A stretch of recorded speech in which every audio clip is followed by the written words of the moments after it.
Aleluia. A graça e a paz do Senhor Jesus, amém, irmãos? Não, acho que os irmãos não perceberam que eu cheguei aqui na frente ainda. A graça e a paz, amém? Aleluia. Você sabe, quando você abre a sua boca e diz um amém, um aleluia, um glória a Deus, seu espírito é ativado. Faz o teste para você ver. As pessoas lá do mundo, elas não têm oportunidade de dizer aleluia, glória a Deus, amém. O que elas dizem então? Gol! Gol! O cara grita com todas as forças dele, né? E aí, quando ele faz isso, ele está liberando também uma energia. No caso dele, é uma energia só da alma dele. Mas no seu caso, é uma energia espiritual. Por isso, quando você vai no estádio de futebol, eu fui poucas vezes na minha vida, para te falar a verdade. Mas teve um dia que eu fui pregar em Santos. Na verdade, eu fui pregar em Santos. E o prédio da igreja dava para ir a pé, para ir a pé para o estádio do Santos, Vila Belmiro. Aí acabei a reunião, era 10 horas, o pastor falou: você não quer assistir o jogo do Santos com o Corinthians? Aí o que você fala, seu convidado? Falei: vamos embora. A gente foi a pé para o estádio. Ele já tinha comprado os ingressos, tinha um lugar para a gente sentar. E olha, eu já vi torcida fanática, mas a do Corinthians tem algo espiritual envolvido. Tem algo. Eles gritaram durante os 90 minutos. Não importa quem estava com a bola, não importa o que estava acontecendo. Era intervalo, eles estavam gritando. O jogo acabou, a torcida fica reclusa. Ela não pode misturar com o resto. Então, quando acaba o jogo, eles só podem sair depois que todo mundo vai embora. E eles continuaram gritando até a hora de ir embora. É uma coisa assim impressionante. Mas quanto mais eles gritavam, mais eles motivavam os outros, estavam perto deles, com aquela mesma energia. Entende? Não é de Deus, na verdade, é da carne, mas é uma energia. E quando você vai num jogo de futebol, você sente essa energia. Por isso que no estádio pode acontecer muita coisa, tem que ter muito policiamento. Porque pode ter violência, pode ter briga, pode ter muita coisa. Por quê? Porque a energia da carne é levantada. Mas aqui nós estamos no outro ambiente. Aqui nós liberamos o Espírito. E aí eu vou dizer para você, aqui não precisa de policiamento, mas coisas vão acontecer também. Quando você é ativado no seu espírito, coisas espirituais também começam a acontecer. Você chegou aqui sentindo algum peso, sentindo alguma seta na sua alma, imediatamente isso é cancelado na sua vida, só porque um irmão do lado te deu um aperto de mão, te abraçou e falou: vou orar com você, só porque você próprio disse um glória a Deus, já sentiu um arrepio de cima até embaixo, você fala aleluia, é porque já tem algo acontecendo na sua vida. Então você não vai embora como você chegou aqui, jamais. Porque o Espírito de Deus está aqui. Está sobre nós. Por quê? Porque Ele está dentro de nós. E quando nós nos reunimos, cada um traz a sua porção. E aqui algo poderoso começa a acontecer. Um edifício espiritual começa a ser levantado. Amém? Amém. Aleluia. O amém também é importante para você se apropriar daquilo que está sendo pregado. Às vezes estou liberando uma palavra de bênção. Você precisa dizer o amém para si mesmo. Porque em todas as promessas, Deus tem um sim. A parte de Deus é dizer sim. E a nossa parte é responder com amém. É isso que a palavra de Deus diz. Então, há muita bênção para ser liberada sobre você hoje, em nome de Jesus. Aleluia. Bom, só quero lembrar você. Eu acho que eu deveria encerrar as inscrições já. Por quê? Porque eu não quero que o estádio fique super lotado, ao ponto de ficar desconfortável. Então, eu acho que 49 mil está bom. Eu acho que nós tínhamos que encerrar. Essa é a minha opinião. Só uma opinião, nada mais do que isso. Então, está tendo uma resistência espiritual aqui na frente, irmãos. O inimigo está se levantando aqui. Brincadeira. Os irmãos não querem que feche a inscrição, mas eu gostaria de fechar. Quantos concordam comigo? Olha o tanto de gente guiada pelo Espírito, gente que sensível à voz de Deus. Bom, se você não fez, faça rapidamente, tá bom? Não vou perguntar para você, você não precisa de erguer a sua mão, mas não deixe de participar desse dia, é uma festa. E celebrações são importantes, porque celebrações nos falam de valorizar um legado, nos falam de valorizar o mover de Deus, nos falam também de gratidão, porque o que Deus fez esses 25 anos é só um sinal do que Ele vai fazer nos próximos, em nome de Jesus. E você vai ser parte disso. E outra coisa, daqui a 25 anos você tem que ter uma fotografia para dizer, eu estava lá. Quando você contar para os seus filhos, daqui a 25 anos, não é? Se por acaso você estiver aqui ainda, você vai dizer, eu estava lá. Eu vou tirar um videozinho, vou falar isso. Hoje, dia tal, só para lembrar. Né? Eu gosto de fazer essas coisas. Quando a minha filha mais velha, minha esposa estava grávida dela, nós não fizemos ultrassom. Não sei por quê, mas a gente não sabia o sexo. Ou fizemos e não nos contaram. Eu gravei um vídeo, naquela época não existia essa facilidade, tive que arrumar alguém que tinha uma câmera daquela que se coloca no ombro. E eu gravei então um vídeo para minha filha, mas eu não sabia se era homem ou se era mulher. Mas eu falei para ela, abençoei, e falei que aquele vídeo seria passado só quando ela fizesse 15 anos. Ela nunca tinha visto. No dia que ela fez 15 anos, nós projetamos o filme para ela, da mãe dela grávida, e eu falando do que ia ser a vida dela. Isso é importante por quê? Porque eu falei antes de acontecer. Deus te fala as coisas antes de acontecer. O diabo gosta de falar, não te falei? Deus não, Deus avisa antes. O Senhor libera a palavra antes. E eu vou dizer para você, você está entrando num novo tempo nessa igreja. Deus está prestes a fazer coisa nova nas nossas vidas. Está vindo à luz. É isso que eu creio. Está vindo à luz. Na terça-feira, lamentavelmente, partiu para estar com o Senhor o apóstolo Sinomar Fernandes da Silveira. Dia muito triste, porque eu considerava ainda muito novo, 76 anos. Mas aprove ao Senhor, né, ele pegou uma gripe, essa gripe virou uma pneumonia, e aí ele veio a falecer. E eu estava ali, isso foi na terça-feira, dia 20 de agosto. E coincidentemente, mas eu creio muito em datas, creio muito em marcos.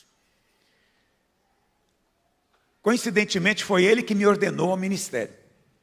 Ninguém se ordena. Ninguém derrama óleo sobre si mesmo. Todos nós recebemos de alguém, através de alguém. Ele, por sua vez, recebeu de outro, que recebeu de outro. No dia em que ele derramou o óleo sobre a minha cabeça, ele estava passando, me colocando numa genealogia espiritual.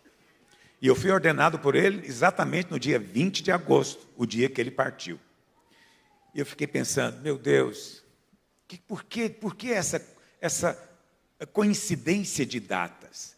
E o Espírito Santo tem falado ao meu coração, que essa é a maneira dele dizer que um tempo novo está chegando para nós.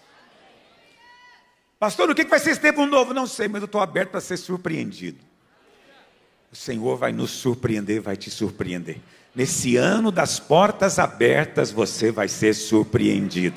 Surpreendido pela graça. Tem um livro, C.S. Lewis, que eu amo, que é surpreendido pela graça. Surpreendido. A graça de Deus sempre nos surpreende e a graça de Deus sempre nos constrange. Porque Deus nos dá muito além do que nós merecemos, muito além do que nós pedimos, às vezes até do que nós sonhamos. Ele vem e excede. Essa é a graça de Deus, é a bondade de Deus que está sobre as nossas vidas, está sobre esta igreja. Nós somos uma igreja que vive debaixo do favor imerecido de Deus. Agora, nós não podemos frustrar a graça de Deus. Há certas coisas que frustram a graça de Deus. O que significa frustrar a graça? Deus quer fazer, mas às vezes assumimos atitudes que o impedem de fazer. Impedem a graça de fluir na nossa direção. Existem muitas atitudes que impedem. Eu poderia falar de todas elas, mas eu gostaria hoje de focar apenas numa, na carne. A carne é um inimigo. Nós precisamos estar vigilantes contra a carne todo o tempo, porque desse lado do céu, nós sempre vamos lutar contra a carne. O problema é, o que é carne? Por que a carne frustra a graça de Deus na sua vida? Cada vez que você decide mover-se, andar, agir na carne, você está saindo debaixo do favor, deliberadamente, frustrando, portanto, o desejo de Deus de te abençoar tremendamente. Quantos dizem amém? Então, antes de mais nada, carne não é a sua natureza. Está me ouvindo? Você não tem mais a natureza pecaminosa em você. Você recebeu a natureza de Deus. E a palavra de Deus diz, vamos pegar a nossa Bíblia aí. Pega aí o seu boletim. Aleluia. Vamos ler na palavra de Deus em 2 Pedro 1, verso 4, que diz assim: pelas quais nos têm sido doadas as suas preciosas e muito grandes promessas, para que por elas vos torneis coparticipantes do que, meus irmãos? Diga, eu sou participante da natureza divina. Você tem uma nova natureza. Está me ouvindo? Então, aquela ideia que talvez você ouviu, que nós temos duas naturezas, uma natureza maligna e uma natureza de Deus. E essas duas naturezas estão brigando dentro de você. E você decide qual que vai vencer. Esse ensino não está em linha com o Evangelho. O Evangelho não é que tem um anjo no seu ombro esquerdo e um demônio no seu ombro direito, e os dois tentando fazer você agir da maneira que eles querem. Não, não é nada disso. Não existem duas naturezas em você. Só existe uma, a natureza de Deus. Porque o Evangelho diz o quê? Diz que você agora é nova criatura. Por que você é nova criatura? Porque você nasceu de novo. O novo nascimento não é uma ilustração bonita. Não, o novo nascimento é uma realidade espiritual. Tão poderosa que Paulo diz para os Gálatas, lá no capítulo 6, ele diz, olha, nem a circuncisão é alguma coisa, nem a incircuncisão tem algum valor. Mas o que importa é ser nova criatura. O que importa é ser nova criatura. Por quê? Porque inevitavelmente você vai andar de acordo com a sua natureza em algum momento. Na verdade, andar no Espírito nada mais é do que seguir a sua natureza, lá dentro de você. É que você pensa que a sua natureza são os pensamentos que vêm na sua mente. Não, a sua natureza é aquela tendência dentro do seu coração. Está entendendo o que eu estou dizendo? Vou te dar uma ilustração. Diz que certa vez estava tendo uma enchente, e um sapo e um escorpião ficaram ilhados. E a água estava subindo. E o escorpião falou para o sapo, escuta, a água está subindo, eu vou afogar, você sabe nadar, me leva para o outro lado. Aí o sapo falou, não vou fazer isso, porque você vai me ferroar. E na hora que você me ferroar, eu vou morrer. E aí o escorpião arrasou com ele, dizendo, escuta, eu sou inteligente. Se eu matar você, eu morro afogado. Eu não quero morrer. Então, pode ficar tranquilo. O argumento foi imbatível e o sapo resolveu deixar ele subir em cima dele. E quando estava no meio do rio, o escorpião, crau, com a cauda em cima do sapo. O sapo, eu ia dizer, olhou para trás, mas sapo não olha para trás. Mas na minha história, olha. E o sapo olhou para trás e falou para o escorpião, mas por que você fez isso? Agora você vai morrer afogado. Ele falou, eu não queria fazer mas é a minha natureza. Não tem como eu lutar contra a natureza. O que é da sua natureza vai aparecer. E a sua natureza agora é se parecer com seu pai. Você não é filho do maligno, você é filho de Deus. E de uma maneira misteriosa, Ele colocou essa natureza dele dentro do seu coração. Essa é a base da nova aliança. Deus nos deu um espírito novo e um coração novo. Quantos dizem amém? Um espírito novo e um coração novo.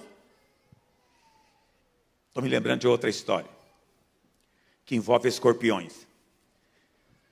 Um monge estava ali no seu mosteiro, no lago, e viu um escorpião que estava se afogando. Ele então pegou um graveto para salvar o escorpião.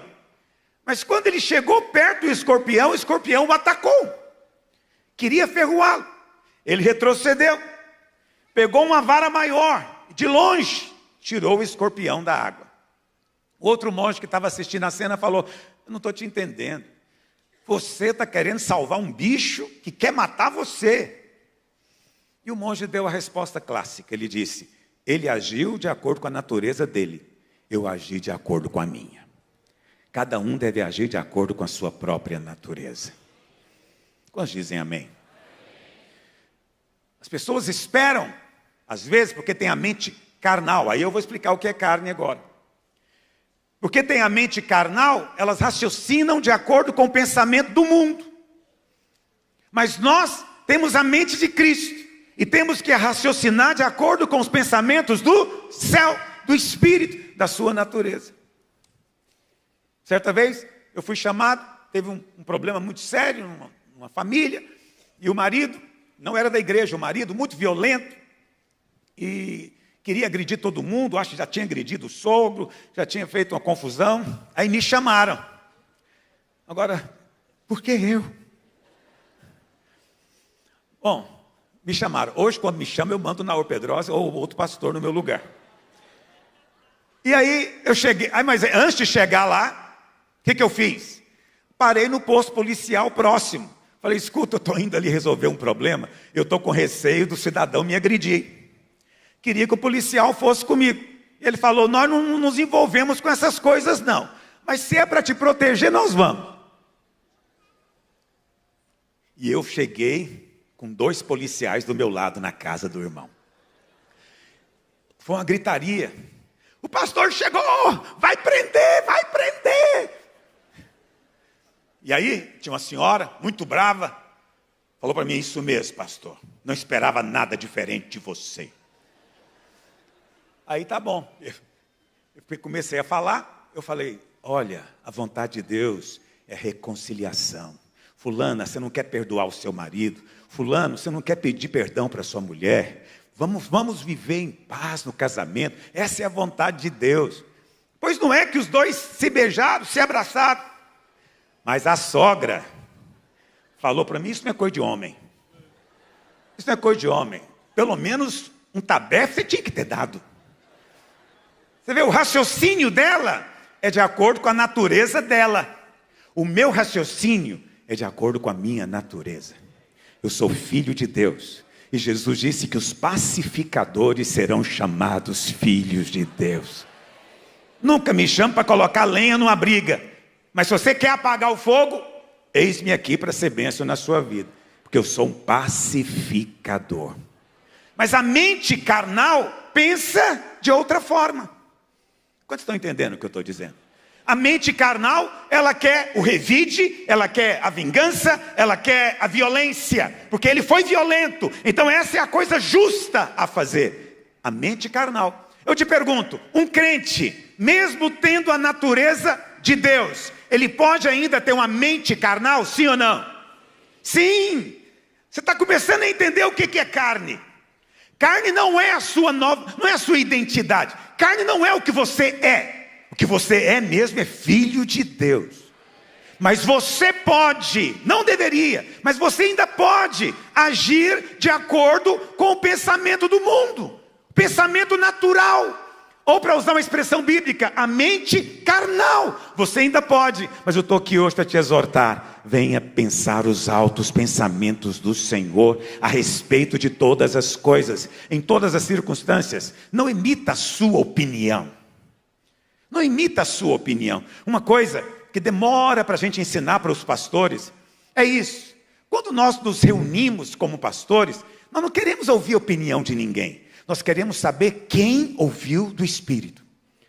Quem de vocês tem uma palavra da parte de Deus? Quem tem uma palavra para resolver essa questão? Para dar uma direção? O que nós queremos é o Espírito fluindo e testificando em cada um de nós. E isso é frequente. Nós às vezes trazemos uma questão na reunião, e aí um fala uma coisa, outro fala outra, mas de repente alguém fala algo que todo mundo concorda. O Espírito de Deus está nisso. Nós não queremos seguir a opinião do pastor Aloysio ou de qualquer outro pastor. Nós queremos seguir a direção que o Espírito Santo tem para nós. Assim deve ser na sua vida, em todas as áreas.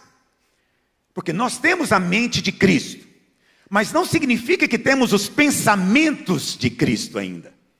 Estão me acompanhando? Então o que é carne?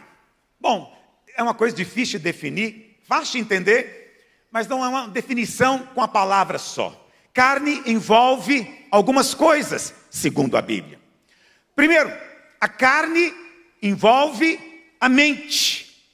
Lá em Romanos, capítulo 8, verso 4, projeta para mim. Paulo diz assim, 3, vamos ler o 3 primeiro. O verso anterior.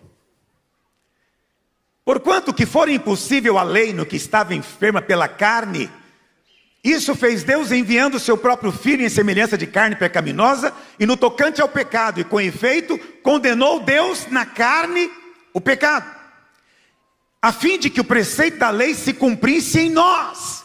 Muitas pessoas falam, pastor, você é contra a lei? De forma alguma. Eu sou a favor da lei pela razão pela qual ela foi dada, para mostrar a nossa incapacidade. Mas quando você nasce de novo, você cumpre a lei, mas muito mais do que a lei. Você vai muito além do que a lei pede. Porque a lei diz o quê? Não matarás, mas você abençoa os seus inimigos. Você ora pelos que te perseguem. A lei diz, não adulterarás, mas você ama a sua esposa como Cristo amou a igreja.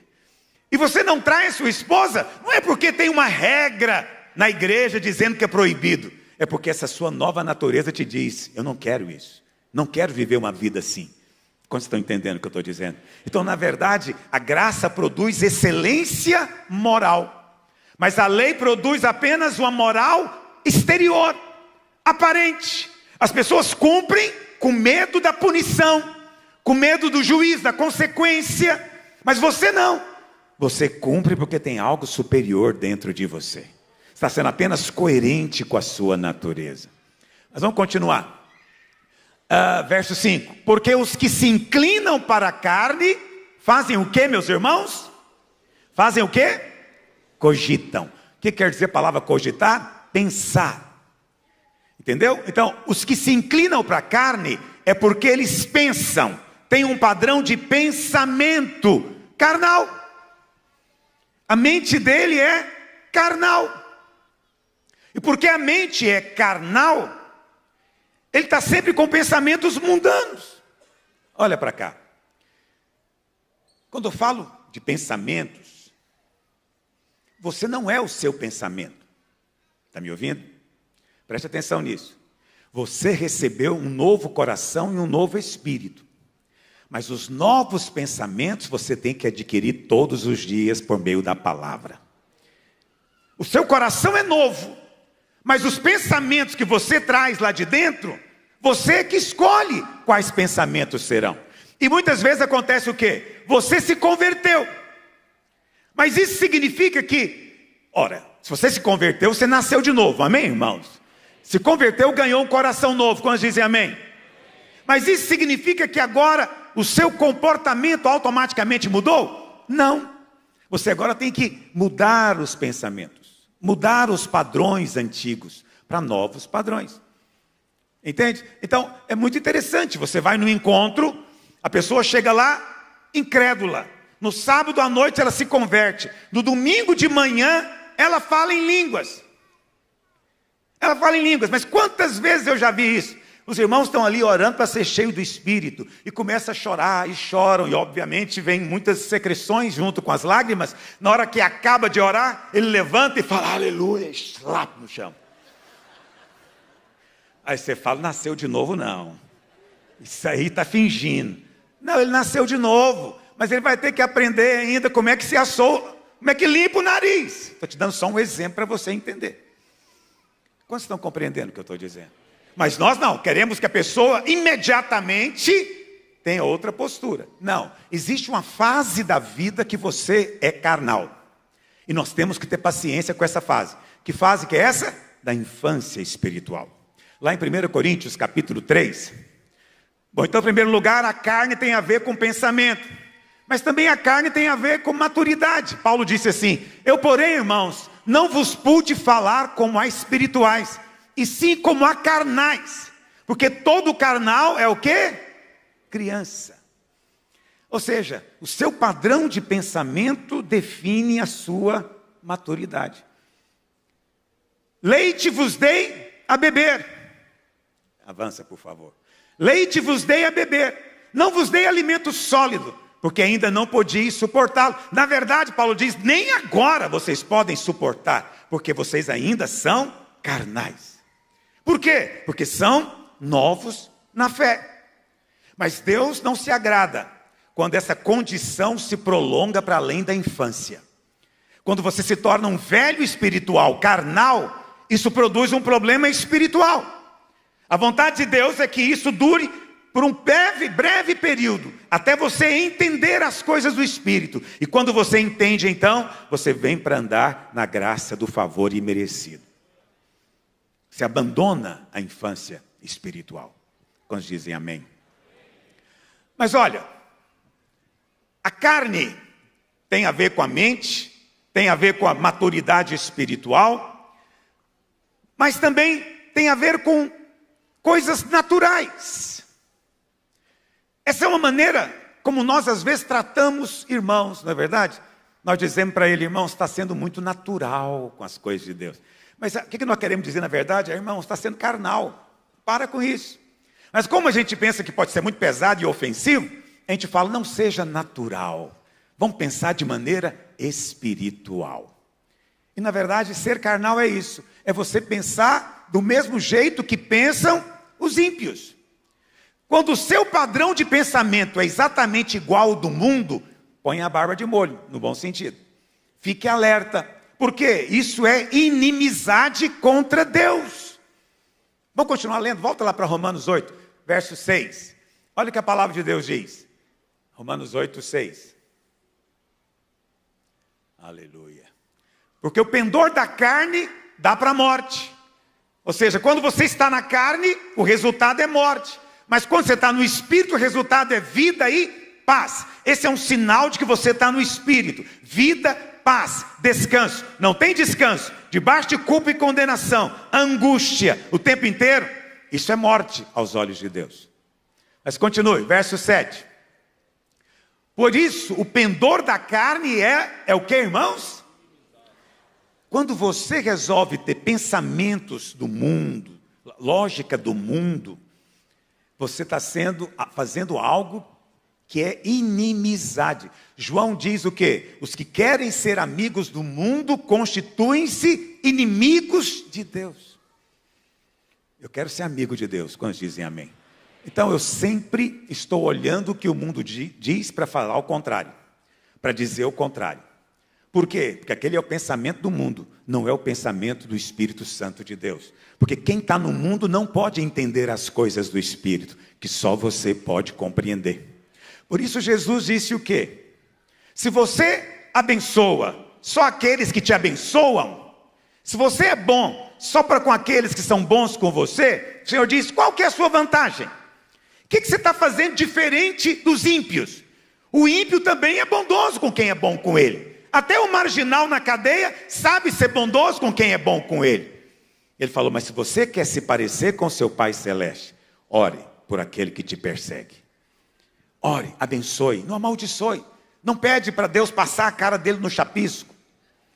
Mesmo que na sua mente ocorra esse pensamento, ore de acordo com a sua natureza. Deus tem misericórdia, porque tua palavra diz que o Senhor vai abençoar os que me abençoarem e vai amaldiçoar os que me amaldiçoarem. Essa pessoa está me amaldiçoando, mas eu te peço, tem misericórdia dela, livra ela da maldição. Quando você faz isso, você está se parecendo com seu Pai. Você está com a mente no Espírito. Quantos dizem amém? Uma maneira simples de você entender a carne, vou te dar uma chave que vai destravar a sua vida espiritual. Mas você tem que entender o que eu estou falando. Ontem alguém me mandou um videozinho. Os irmãos são mestres em mandar vídeo para mim. E áudio também, bem longo. Não é nenhuma indireta, mas longo demais. Tem compaixão do vosso pastor.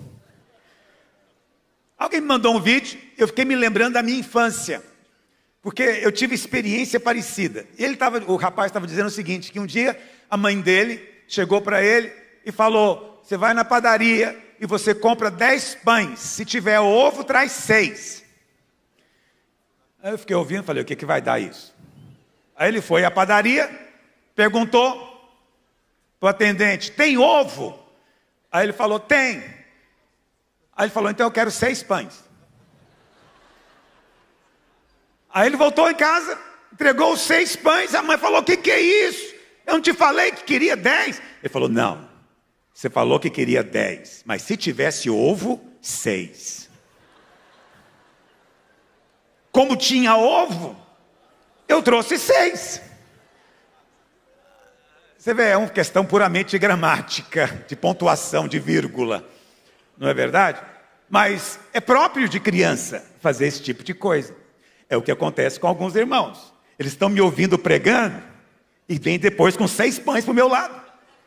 Ele diz, você pregou. Eu falo, não preguei isso. Vou repetir o que eu falei, com a pontuação devida. Então, é preciso ouvir, como dizia um pastor português conhecido meu, com ouvidos de ouvir. Quantos têm ouvidos para ouvir a palavra de Deus? Então, a carne tem um tripé. Um tripé é uma mesa ou um suporte com 3 pernas. Diz que é o suporte mais estável que existe, de 3 pernas. A carne tem esse suporte, esse tripé. 3 coisas. Primeira coisa que está no centro da carne, chama-se justiça própria. Segunda coisa, orgulho. Terceira perna, rebeldia. Essas 3 coisas constituem o cerne da carne, do pensamento do mundo. Mas que você pode trazer consigo, se você quiser, mas eu recomendo, não faça, porque não vai ser vida para você. Vamos entender então cada um deles. Primeiro, justiça própria. O que é a justiça própria? É a carne dizendo para Deus que cumpriu as regras, que fez a parte dele. O que não falta hoje em dia é coach dizendo isso. Olha, tem uma parte que é de Deus, tem uma parte que é sua. A parte de Deus é só o que você não consegue fazer. O que você consegue, Deus não vai fazer por você. Isso produz em alguns crentes uma sensação complicada, porque ele está ouvindo um ensino mundano, um pensamento mundano, que contradiz com o ensino do próprio Senhor Jesus, que disse o quê? Lá em João 15, verso 3. Sem mim, nada podeis fazer. Sem mim, nada podeis fazer. Nada. Nada. Agora, é óbvio que quando você sentar à mesa, você mesmo tem que pôr comida na boca. Isso é auto-evidente. Se você vai ao banheiro, você mesmo tem que se limpar. É assim que a vida funciona. Mas acredite em mim, você não poderia estar sentado à mesa, nem no vaso, se não fosse pelo poder dele na sua vida. Sem mim, nada podeis fazer. Mas o ímpio, o que leva esse pensamento? O religioso, porque todo religioso é carnal. O religioso chega para Deus e fala o quê? Deus, eu já fiz a minha parte, cadê a tua parte agora? E aí de repente, Deus vira devedor dele. Deus agora é que tem que fazer a parte dele, porque ele aqui já fez tudo que tinha que fazer. Ele não bebe, não fuma, ele não trai a mulher, ele não usa droga, ele dá o dízimo, ele até lidera a célula. Ele fala, eu já fiz a minha parte. Presta atenção, a parte de Deus é abrangente. A parte de Deus envolve toda a sua vida. Inclusive você chegar diante dele sem merecimento nenhum. Quando você chega com algum merecimento, preste atenção, merecimento é um outro nome para justiça própria. Quando você acha que tem justiça própria, você se acha merecedor. Todas as vezes que você se acha merecedor, você está na lei, está na carne. Estando na carne, você frustra a graça de Deus, porque a graça de Deus é só para quem não merece. É só para quem não merece. A graça não é para quem se acha merecedor. Enquanto você se achar merecedor, Deus não pode fazer na sua vida. Porque se Ele fizer, Ele vai estar reforçando o pensamento errado. Ele não pode deixar você no engano. Ele tem que trazer você para a verdade da luz. Então a maneira como Ele faz, Ele resiste você. Ele não deixa você chegar muito perto. Por quê? Para que você possa perceber que esse pensamento é da carne, e a carne é inimizade contra Deus. Estão me acompanhando até aqui? Hoje eu estou dando aula para você, mas acredite em mim, isso se aplica em todas as áreas da sua vida. Todas as áreas da sua vida. Nós precisamos depender do Espírito em tudo. Mas, qual que é o grande inimigo da dependência? As fórmulas. Quando alguém te dá uma fórmula, ele está te dizendo que você não precisa do Espírito de Deus.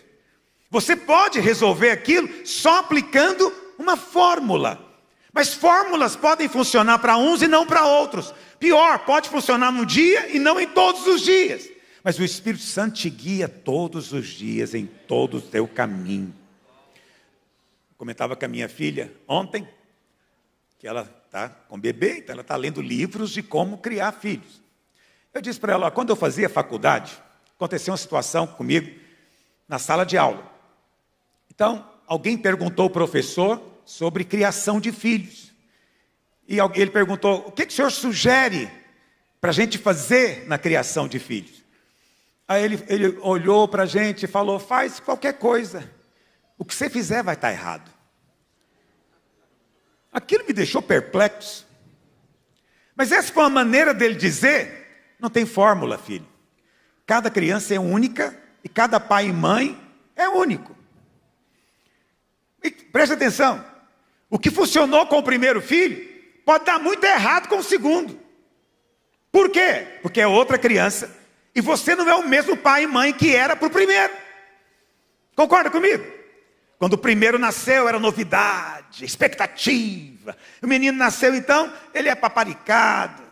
Mas o segundo coincidiu de você estar desempregado, não era a hora certa.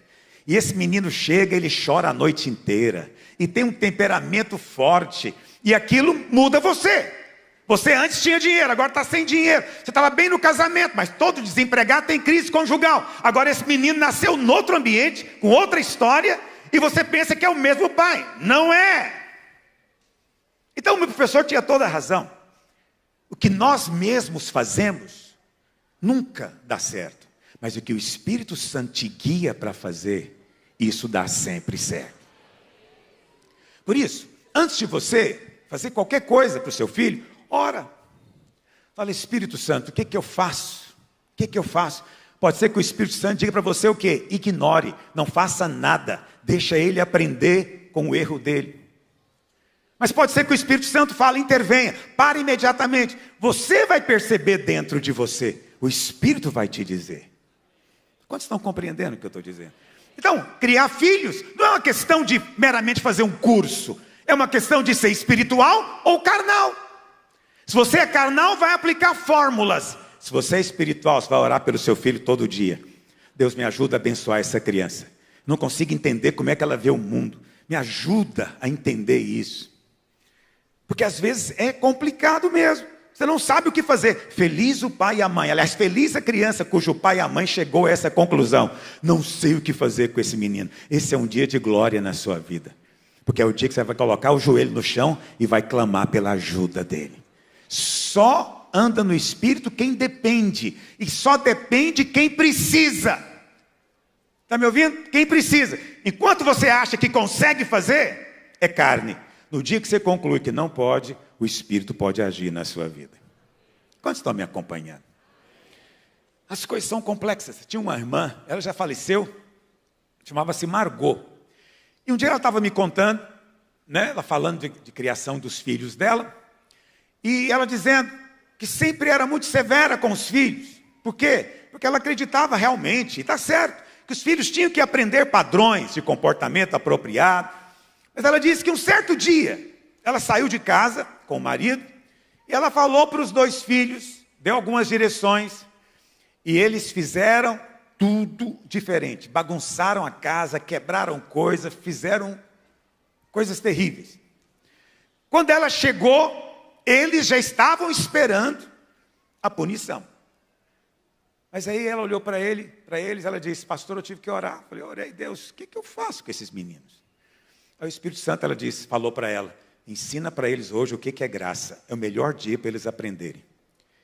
Ela parou e falou para eles: vocês percebem o que vocês fizeram? Sim. Vocês percebem que vocês não merecem nada? Não merecemos nada. Mas hoje Deus quer ensinar para você o que é graça. No dia em que você não merece nada, Ele quer te abençoar com tudo. Arruma, nós vamos sair. Vamos no McDonald's. Eles ficaram perplexos.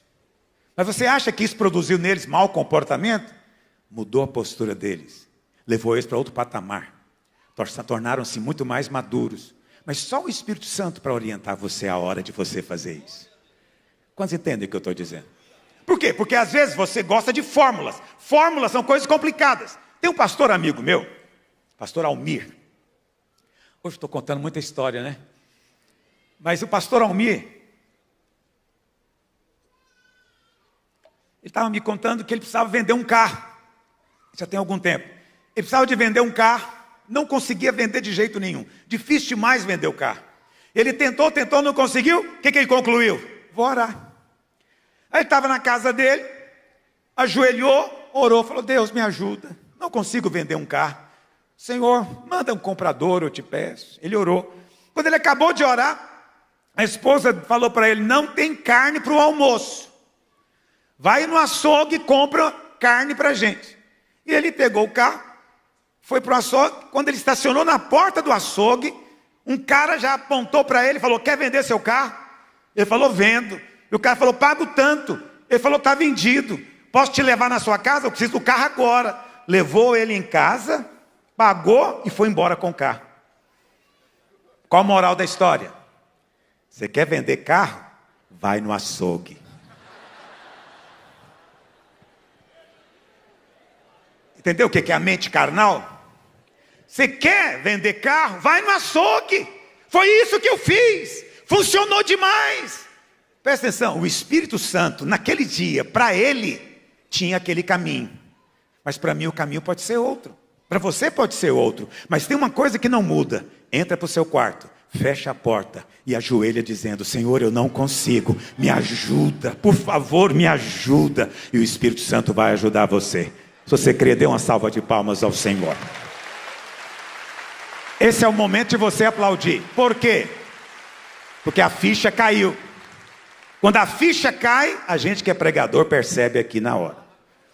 Você entendeu o que é carne? Que na sua cabeça, carne é só coisa feia, não é verdade? Carne é o quê? Briga, facção, divisão, glutonaria, bebedice, inveja, coisas horríveis. Na sua cabeça é adultério, prostituição, imoralidade. Essas coisas são carne. Esse é o pensamento comum. Preste atenção. Essas coisas são realmente carne.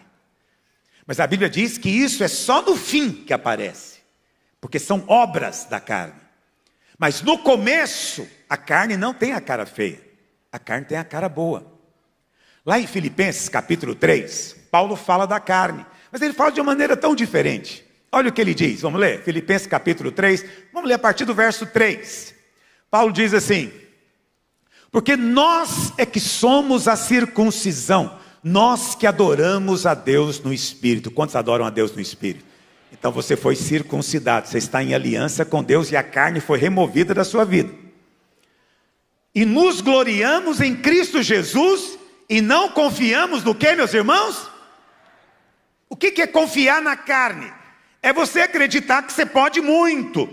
Deus só vai fazer o impossível para você, porque você pode muito. Esse é um pensamento carnal. Quanto mais você entende que não pode, nem a coisa mais banal para você, que antes era vender um carro, você descobre que agora você não consegue fazer. Você precisa de Deus agir na sua vida. O Espírito Santo vai fazer isso com você. Coisas que você achava que fazia de olho fechado, de repente, não está fluindo, não está acontecendo. Deus está querendo te levar para os pés dele, em oração. Então Paulo diz, eu não confio na carne. Mas o que ele quer dizer com confiar na carne? Então sempre leia o contexto. Aí ele vai enumerar agora o que é confiar na carne. Ele diz, bem que eu poderia confiar na carne. Se qualquer outro pensa que pode confiar na carne, eu muito mais. Aí ele vai enumerar agora.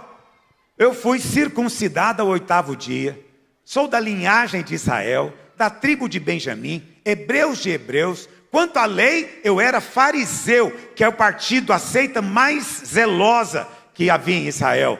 Quanto ao zelo, eu era perseguidor da igreja. E quanto à justiça que há na lei, ou seja, aquelas coisas que os homens podem ver, eu era irrepreensível. Preste atenção. Tem algo negativo em alguém dizer que é irrepreensível? Por que Paulo diz que isso é carne? Então ele diz, circuncidado ao 8º dia, carne. Sou de Israel, carne. Tribo de Benjamim, carne também. Era fariseu, da carne. Era tão zeloso, fanático, que perseguia a igreja. Aí não precisa nem te falar para você o que é. Mas no fim ele diz, e quanto ao cumprimento da lei, eu era irrepreensível. Mas ele diz, isso é carne. Eu não confio na carne. Ou seja, não confio no meu próprio merecimento. É isso que Paulo está dizendo. O primeiro tripé, então, justiça própria. É a cara boa da carne. É a cara boa da carne. Aí ele continua, vamos continuar lendo. Aí ele diz, mas o que para mim era lucro, isso considerei perda por causa de Cristo. Pula para o verso 9.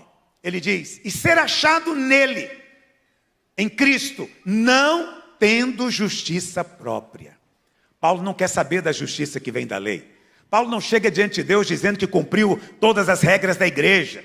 Ele lidera, ele é dizimista, ele é fiel. Paulo diz, confiar nisso diante de Deus é carne. Mas quem vai dizer que uma pessoa tão organizadinha, arrumadinha, religiosa é carnal? Mas é o que o Espírito está dizendo. Se você confia na sua justiça própria, no merecimento, todas aquelas obras feias da carne vão aparecer. Então eu não quero a justiça própria que procede da lei. Eu quero a que é mediante a fé em Cristo. A justiça que procede de Deus baseada na... A sua justiça agora não é resultado da sua obediência. A sua justiça agora é Cristo. Você recebeu o dom da justiça. Os que receberam a abundância da graça e o dom da justiça reinarão em vida. Não é resultado de uma obra sua, resultado da obra dele. Quanto mais você vive na justiça da fé, na justiça que é totalmente dependente da obra de Cristo, mais você sai da carne. Então você quer sair da carne? Acorde todo dia de manhã e declare, eu sou justiça de Deus em Cristo. Eu não tenho mérito próprio. Cristo cumpriu a lei no meu lugar. Cristo é a minha justiça. Essa é a coisa mais humilde que você pode fazer. E quando você faz isso, você está, é como se estivesse jogando uma pesticida em cima da carne.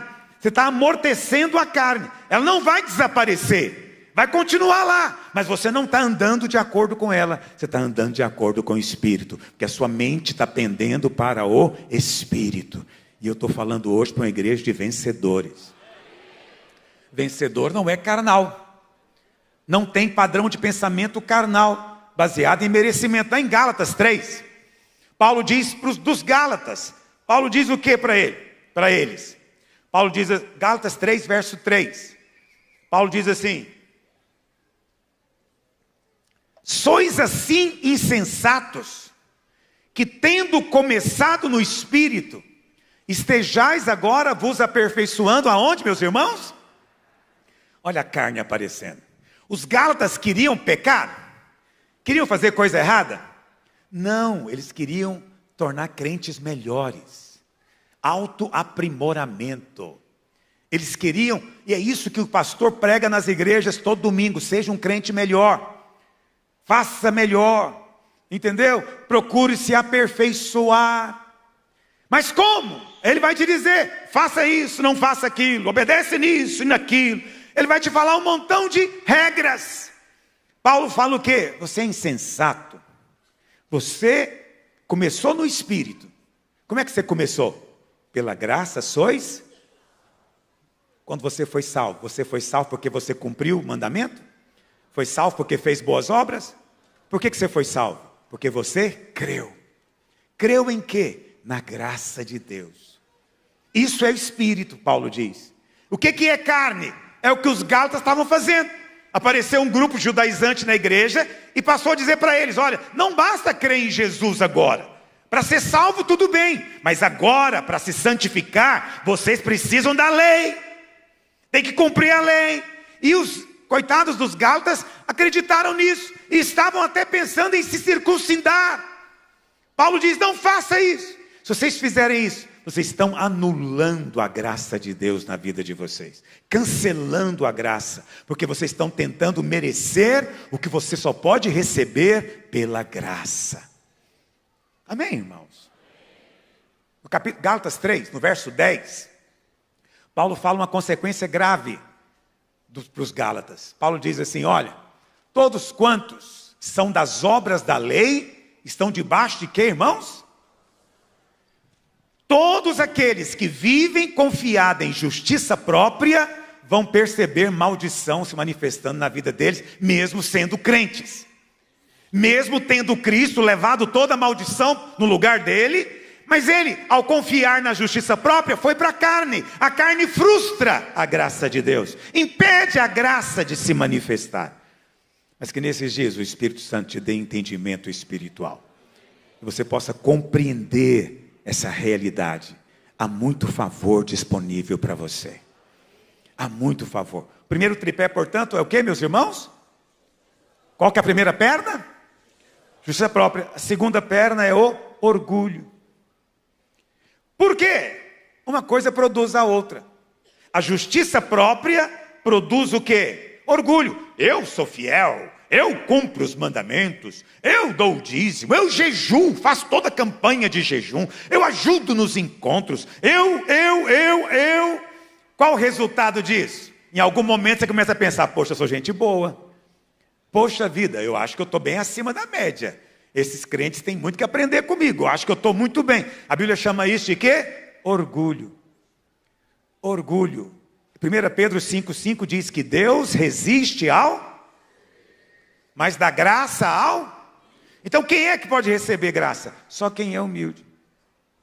Só quem é humilde. E o que é humildade? Reconhecer que não tem merecimento. Não é complicado isso. Reconhecer que não pode se salvar por si mesmo, não pode se santificar por si mesmo, não pode fazer coisa nenhuma sem o poder dele. Essa é a verdadeira humildade diante de Deus. Qual que é o grande sinal? Você depende. Porque carne é independência, é achar que você pode fazer. Espírito é dependência. Qual que é o grande sinal que você está no Espírito? Se você ora. Porque oração é como se fosse um dependenciômetro. Ela mostra o tanto que você depende. Não é uma questão de orar porque é regra. Eu tenho que orar, o pastor falou que se eu não orar pelo menos 1 hora eu estou em pecado. Não, isso é lei, isso é regra. Outra coisa é quando você vai orar porque você está precisando. Meu Deus, eu preciso do Senhor. Não sei isso, não sei aquilo. Preciso de aprender, preciso de ter a sua força. Aí quando você vai dessa maneira, essa oração tem muito valor diante de Deus. Amém, querido? Por isso nós oramos tanto nessa igreja. Porque reconhecemos a nossa incapacidade. Precisamos do poder dele agindo através de nós. Esse é o segundo tripé, orgulho. Agora veja, a sequência é muito simples. Você tem a justiça própria, que te leva a ser orgulhoso. E o orgulho te leva ao terceiro tripé, de onde vai sair todo tipo de pecado, que eu estou chamando de rebeldia. Qual que é o raciocínio? Eu tenho justiça própria, eu faço, eu realizo, eu obedeço. O resultado disso é orgulho. Uma vez que eu começo a me achar melhor, é uma questão de tempo até eu olhar para o meu líder e falar o quê? Eu acho que eu sou igual a ele, no mínimo igual. No mínimo. Mas eu acho que eu sou melhor do que aquele outro. Eu acho que eu sei mais do que esse, do que aquele outro. E aí na hora em que o orgulho faz você pensar que é maior, qual que é a sua conclusão carnal? Por que eu tenho que me submeter a ele, se ele sabe menos do que eu? Se ele é menos santo do que eu? Se ele tem menos conhecimento do que eu? Por que eu tenho que me submeter a ele? Porque na mente carnal, eu só me submeto a quem é maior, ou mais inteligente, ou mais isso, ou mais aquilo. Essa é a mente carnal. Mas se você é alguém que reconhece que não merece, você nunca chega nesse estágio. Por quê? Quando você vence a justiça própria, o orgulho não tem lugar na sua vida. Pai, eu não fiz nada que devia fazer, e quando faço, nem faço perfeitamente, só posso confiar em Cristo. Isso vai me impedir de chegar na rebeldia. Por quê? Só tem graça na submissão. Vou pregar isso um domingo desse. Só há graça quando você submete. Deus quer trazer muito favor na sua casa, mas temos que aprender a nos submeter uns aos outros. Quando nós submetemos, o favor de Deus vem. O próprio Senhor Jesus teve que aprender a obediência, aprender a submissão. Sendo Deus, não julgou como usurpação ser igual a Deus, mas se esvaziou e assumiu a forma de servo. Servo, essa é a vida no Espírito. Essa é a postura do Espírito. Amém, querido? No Velho Testamento, existem muitos exemplos de carne.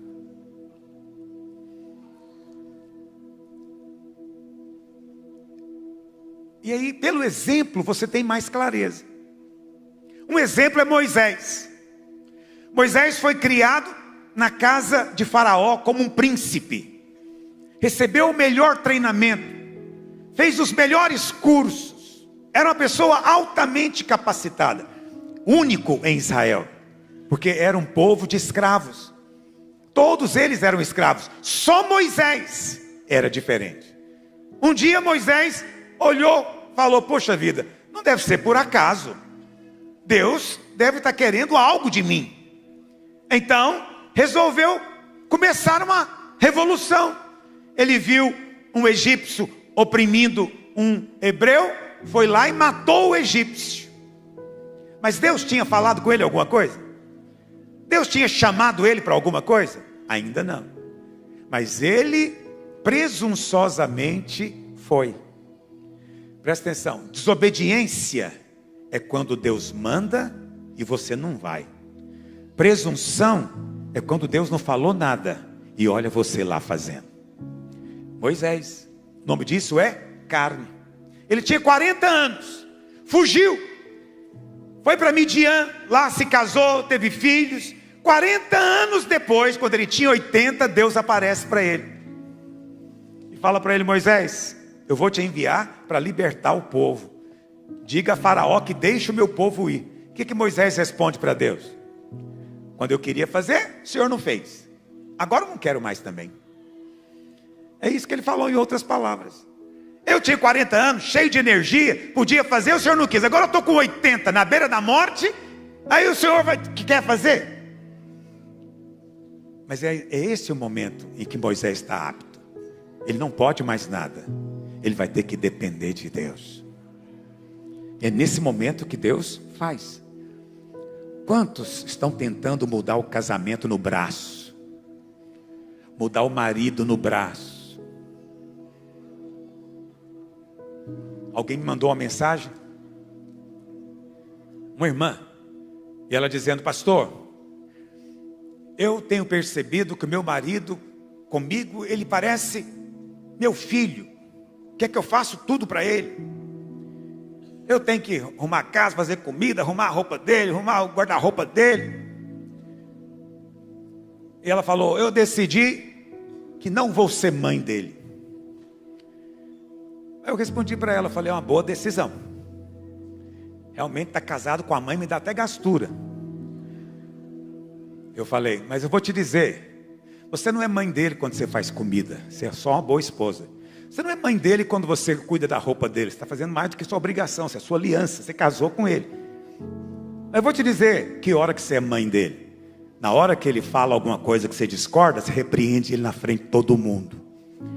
Você adora falar que ele está errado na frente dos filhos. E se ele disciplina um filho, você vai lá e não faça isso com meu bebê. Eu falei, isso mães fazem.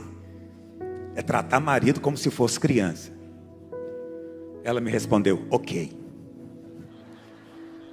Eu queria tanto continuar a conversa, porque eu estava achando que estava fluindo. Mas ela, é como se ela dissesse, já vi que não dá para conversar com você. Você não entendeu o meu ponto de vista. Não, ela está querendo vender o carro apenas indo no açougue. Não resolve. Não resolve.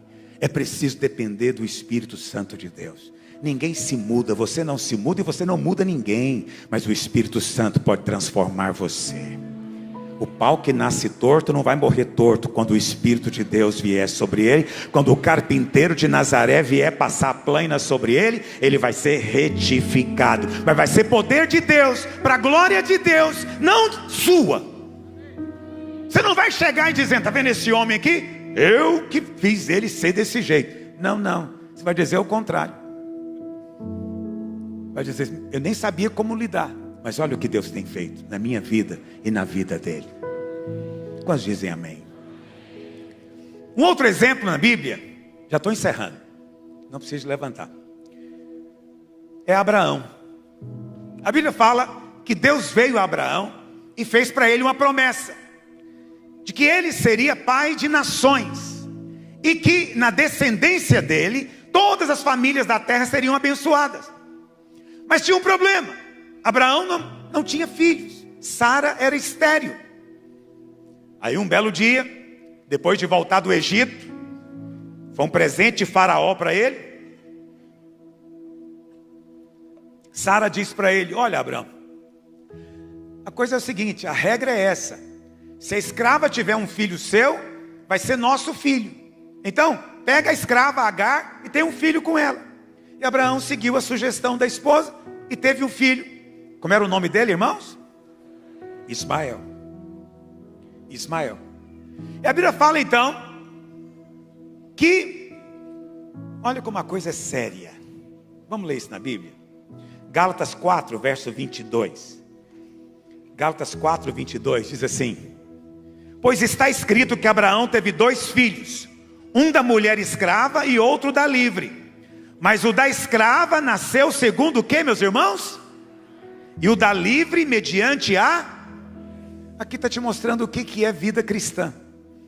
Toda vez que você quer ajudar Deus a cumprir a promessa dele, isso é carne. Não tente ajudar Deus. Espera nele. As coisas da graça envolvem esperar. E às vezes parece que a bênção da graça é mais demorada. Mas quando vem, ela é perfeita e é abundante na sua vida. E Deus nos checa, Deus nos testa. Então Ismael simboliza carne. Então o que é carne? Carne é Abraão fazendo coisas erradas? Não. Carne é Abraão tentando ajudar Deus. Deus falou que eu vou ter um filho, então eu vou já ajudar, já vou ter um filho aqui. Só que Deus não aceita o que procede da carne. Então Abraão de fato teria um filho. Mas a grande questão agora não era mais essa. A grande questão é com qual força Abraão vai ter esse filho. Qual vai ser a origem desse filho? Preste atenção. Está definido, Deus vai liberar a bênção na sua vida. Mas a grande questão é qual vai ser a origem dessa bênção. Vai ser o seu braço? Vai ser a sua força? Ou vai ser o Espírito de Deus agindo na sua vida? Em todas as áreas. Em todas as áreas. E a Bíblia fala, lá em Gênesis, queria ler com vocês, lá em Gênesis, no capítulo 16, no último versículo, verso 16, olha o que diz. Gênesis 16, 16. Era Abraão de 86 anos quando Agar lhe deu à luz Ismael. Quantos anos, irmãos? 86. No verso seguinte, capítulo 17, verso 1 diz: quando atingiu Abrão a idade de 99 anos, apareceu-lhe o Senhor. Quantos anos se passaram? 13 anos sem Abraão ouvir nada de Deus. 13 anos sem Deus falar com ele. Isso é que a carne produz: indiferença, insensibilidade. Por quê? Porque Deus resiste à carne. E a carne frustra a graça de Deus. Deus quer trazer Isaac, mas Ismael está frustrando o propósito de Deus. 13 anos. E aí Deus diz para ele: eu sou o Deus Todo-Poderoso. No original é: eu sou El Shaddai. Primeira vez que aparece essa expressão na Bíblia. Eu sou El Shaddai, o Deus que pode todas as coisas, Abraão. O que Abraão cria? Ele cria que Deus podia, mas agora Deus está dizendo para ele: eu posso tudo, tudo. Entende? Tudo. Não há limites para o poder de Deus. Não coloque limites para o poder de Deus na sua vida. Não há nada que Ele não possa fazer. Não há impossíveis para o nosso Deus. Mas olha, 13 anos sem falar com Ele. Que o Senhor nos ajude, que o Senhor nos dê graça. Eu quero ter mais graça, mas quero andar pelo Espírito. Quantos estão comigo nisso? Fique em pé onde você está.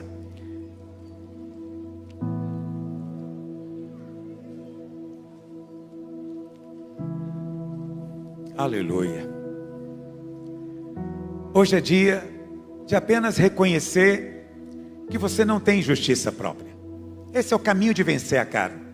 Que a sua justiça é Cristo. Hoje o que Deus espera de você é apenas que você reconheça que não pode. Você não pode conduzir o povo de Israel, você não pode gerar Isaac, você não consegue, está além da sua capacidade. Mas o Espírito Santo está dizendo que Ele vai fazer. E a obra do Senhor está para vir à luz na sua vida. Hoje o Espírito Santo te deu chaves espirituais.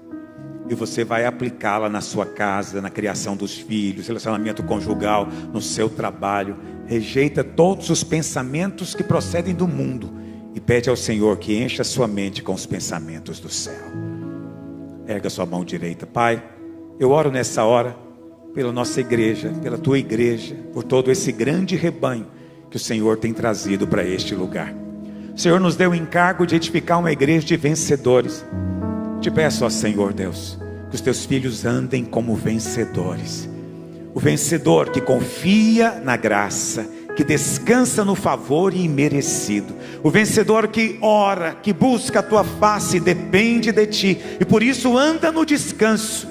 Por isso anda em paz na tua presença. Ó Deus bendito, que a tua palavra, que é viva, eficaz e poderosa, possa operar na vida de cada um deles, possa operar no casamento, no trabalho, na criação dos filhos, em todas as áreas, ó Deus, para que eles manifestem a verdade do Espírito e a graça não seja frustrada. Ó Deus Santo, cumpre na vida de cada um o teu chamado.